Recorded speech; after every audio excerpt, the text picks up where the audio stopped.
everybody, welcome back to the channel.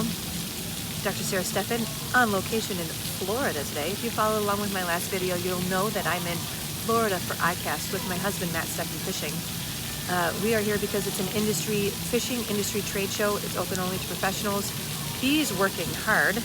He's already over at the show. I get the next hour or so to sit here by the pool and get a little relaxation and some vitamin D in. I'm very excited. Before I head over to the show and before I do a little relaxing, I wanted to give you guys a little heads up on breakfast and protein and how to fuel and start your day appropriately. I think breakfast is a really, really important meal of the day.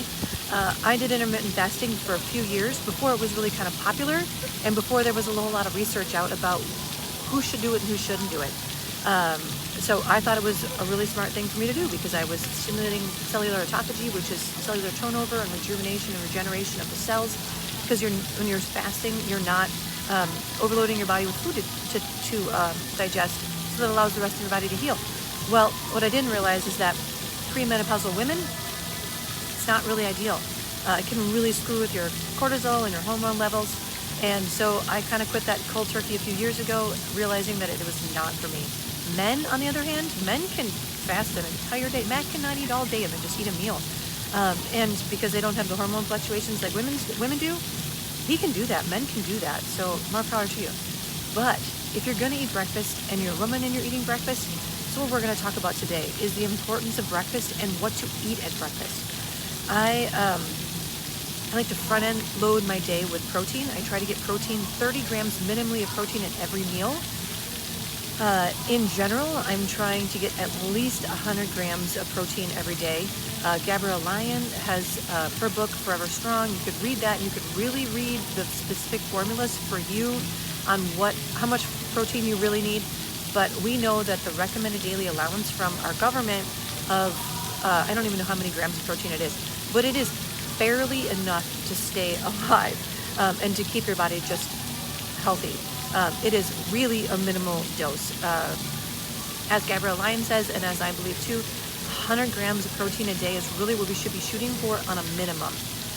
Now, if you're like me and you train every day and you're trying to gain some muscle and stay healthy and vibrant long term, we could shoot for more than that. I am shooting for 1 gram of protein per ideal pound of body weight. So my ideal body weight is 140. I'm aiming for 140 grams of protein every day. That is a hard lot, right? I mean, that is hard to do. 140 grams, unless you're prepped and you're planning ahead and you've got things at your disposal. 140 grams can be kind of difficult. But that's also why I food prep on the weekends. That's why I look at advance. I plan things out. Now, many times when I'm at home, my breakfast looks a lot like the dinner the night before.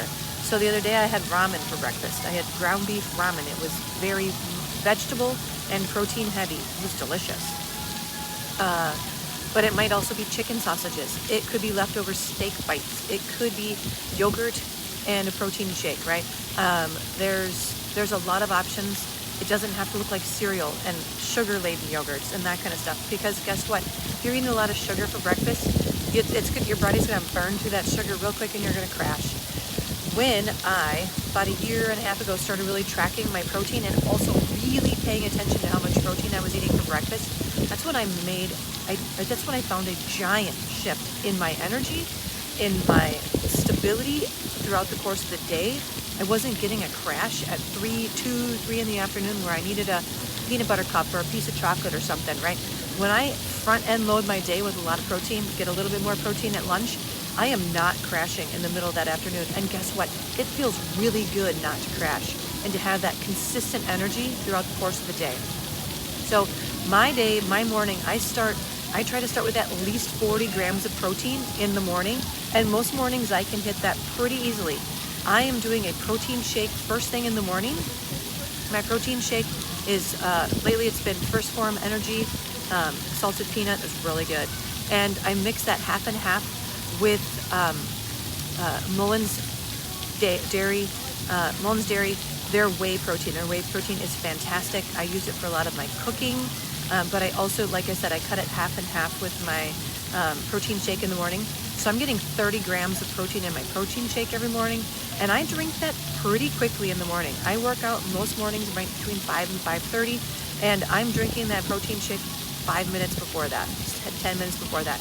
Because I used to do all my workouts fasted. I've listened to a lot of Stacy Sims information. She's an exercise physiologist. She's fantastic. And she says, get protein in, get some carbs in. I don't get a lot of carbs in the morning a lot of times, especially right before my workout. I think that's probably smart. I just haven't figured out a way to do it yet, because I don't like to eat really before my workouts. I've always worked out fasted.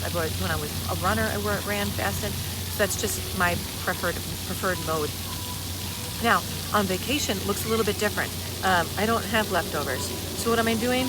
I go to some nutrition stores this time, and what I do a lot of times is I'll grab some tuna packets. This is garlic herb, obviously, and it's got 21 grams of protein. So that, along with my protein shake, I'll get 50 grams of protein this morning, which is great, right? Because I really need to front end load my day today. I know that I'm hitting up an Italian restaurant later with a business partner.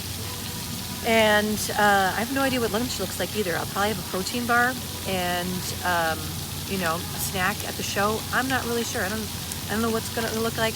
I'm going to get in some carbs this morning. I've never tried these. I've seen these. A lot of athletes will use these for quick hits of energy because it's primarily sugar. It's got my carbs that I need. It's got 19 grams of carbs and 1 gram of protein. So I'm not getting protein out of that, but I know that I'm going to need some carbs as well to kind of tide my body over. I really can't emphasize enough the difference you'll feel if you start adding protein in your morning. If you're eating sugar, like I said, or carb heavy breakfast, add that protein in and add it in consistently. Add it in for a week. See how different you feel. I promise you guys, you'll feel different. You'll feel better. It's worth a shot at trying. And then adding that protein in and just seeing how different you feel throughout the course of the day. I just urge you to make some small changes and try little things here and there. Prep some food in advance, eat your leftovers from the night before, whatever it might be. But breakfast is an important meal of the day if you're eating the right foods. So protein heavy, 30 grams minimally for breakfast and throughout the course of that day. If you've got questions on this, let me know down in the comments. Hope you like this. At this point, what I'm going to do is I'm going to put this away, and I am going to enjoy some sun and some reading and some R&R at this point. Thanks for tuning in. Appreciate your support. Give me a thumbs up. Subscribe if you haven't already, and then stay tuned. I've got new videos that come out every Monday and Thursday.